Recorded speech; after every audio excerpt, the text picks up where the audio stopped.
119 लोग हैं जो कि इस फेक कॉल सेंटर में काम कर रहे हैं।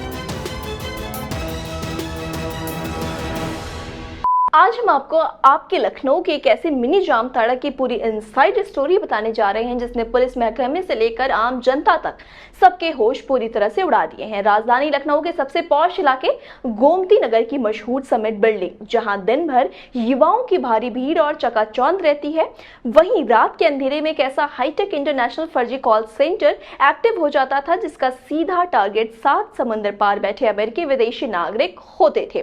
Crime branch ADCP crime Kiran Yadav के नेतृत्व में जहां ये छापा पड़ा तो ये महा सर्च ऑपरेशन लगातार 14 घंटों तक चलता रहा। पुलिस ने मौके से कुल 119 लोगों को हिरासत में लिया है, जिनमें नॉर्थ ईस्ट राजस्थान, पश्चिम बंगाल और झारखंड से आए कई युवा और युवतियां शामिल हैं। गिरफ्तारियों का आंकड़ा इतना बड़ा था कि इन सभी आरोपियों को थाने तक ले जाने के लिए पुलिस को बकायदा 3 बसें बुलानी पड़ गईं। ये पूरा सिंडिकेट सोलोरिस सॉल्यूशन नाम की एक फर्जी कंपनी बनाकर चलाया जा रहा था और इस ऑफिस का सालाना किराया ही करीब 3 करोड़ के आसपास था। जी हाँ, 3 करोड़ के आसपास था। यहाँ काम करने का तरीका किसी बड़ी मल्टीनेशनल कंपनी से बिल्कुल भी कम नहीं था। बकायदा 5 राउंड के कड़े इंटरव्यू के बाद फर्राटेदार इंग्लिश और खास अमेरिकी एक्सेंट बोलने वाले युवाओं को 25 से 35 हजार रुपए की बेसिक सैलरी पर हायर किया जाता था। हाँ, लखनऊ पुलिस से क्राइम ब्रांच को एक इनपुट प्राप्त हुई थी कि समिट बिल्डिंग की 11th फ्लोर पे एक फेक कॉल सेंटर चल रहा है। तो उसी इनपुट पे काम करते हुए हम लोग वहाँ पे गए तो हमें वहाँ पे पता चला कि कुल 119 लोग हैं जो कि इस फेक कॉल सेंटर में काम कर रहे हैं और जो उनका मोडस ऑपरेंडी था वो यूएस के सिटीजन्स को टारगेट किया करते थे।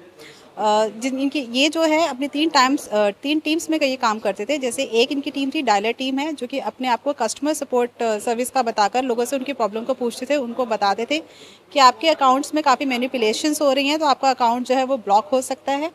उसके बाद वो उनको हेल्प करने के लिए वो बताते थे कि हम आपका जो अकाउंट है या जो भी डिटेल्स हैं हम आपकी एक जो बैंक की फ्रॉड डिटेक्शन यूनिट है उनको ट्रांसफ़र कर देंगे, जिनको ये अपना बैंकर ग्रुप कहते थे। तो वो बैंकर ग्रुप उनसे आगे डिटेल्स लेके एक नेक्स्ट अपनी टीम में फॉरवर्ड करते थे, जिनको क्लोजर टीम कहते हैं। तो वो लोग उनको ऐसे डराते थे कि अगर आप अपना पैसा अभी अपने अकाउंट से नहीं निकालेंगे तो आपका अकाउंट जो है वो फ्रीज़ कर दिया जाएगा। तो वो फिर आगे सॉल्यूशंस भी खुद ही देते थे कि या तो आप गिफ्ट कार्ड्स को खरीद लीजिए, या तो आप कैश निकाल लीजिए, या तो आप उससे गोल्ड परचेज कर लीजिए। तो अलग अलग ऑल्टरनेटिव से वो लोगों को जो है यहाँ नौकरी करने वालों को काम पर लगाने से पहले मनोवैज्ञानिक तरीके से विदेशियों को प्रभावित करने की ट्रेनिंग भी बकायदा दी जाती थी।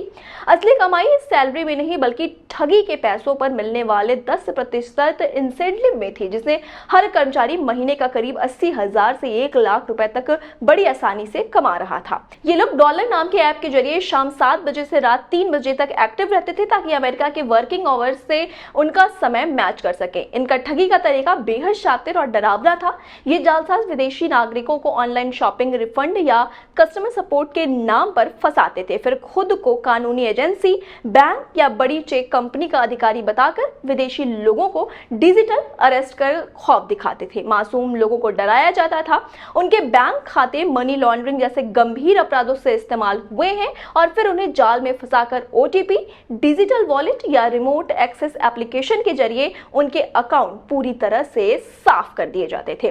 पुलिस के शुरुआती आंकड़ों के मुताबिक अब तक इस कॉल सेंटर से विदेशी नागरिकों के साथ कुल 200 करोड़ रुपए से ज्यादा की साइबर ठगी को अंजाम दिया जा चुका है। पुलिस ने मौके से 100 से ज्यादा लैपटॉप, 178 कॉलिंग फोन, कई स्टोरेज डिवाइस और हैवी सर्वर्स जब्त किए हैं, जिन्हें फॉरेंसिक और टेक्निकल जांच के लिए भेज दिया गया है ताकि इस हवाला नेटवर्क के पूरे ट्रांजैक्शन चेन को खंगाला जा सके। गोमती नगर विस्तार में रहकर भारत का पूरा काम देखने वाले इसके 2 बड़े ऑपरेशन मैनेजर ललित खौरजानी और विक्रम सिंह परमार को भी पुलिस ने दबोच लिया है। लेकिन करोड़ों की इस इंटरनेशनल साइबर ठगी का असली मास्टरमाइंड कौन है जो विदेश में बैठकर इस पूरे काले नेटवर्क को अपने इशारों पर नचा रहा था? पुलिस अब उसकी तलाश में पूरी तरह से जुट चुकी है। फिलहाल पुलिस इस पूरे काले खेल के मास्टरमाइंड की तलाश में अपनी पूरी ताकत झोंक रही है। हमारी आपसे यही अपील है कि आप भी अनजान कॉल्स, ओटीपी और डिजिटल अरेस्ट के इस खेल से पूरी तरह से अलर्ट रहे। इस खबर की हर अपडेट हम आप तक पहुंचाते रहेंगे। आप जुड़े रहिए आई इंडिया के साथ। मैं थी आपके साथ प्रज्ञा वैदेही। नमस्कार। खबर आपकी, नजर हमारी। देखते रहिए आई इंडिया।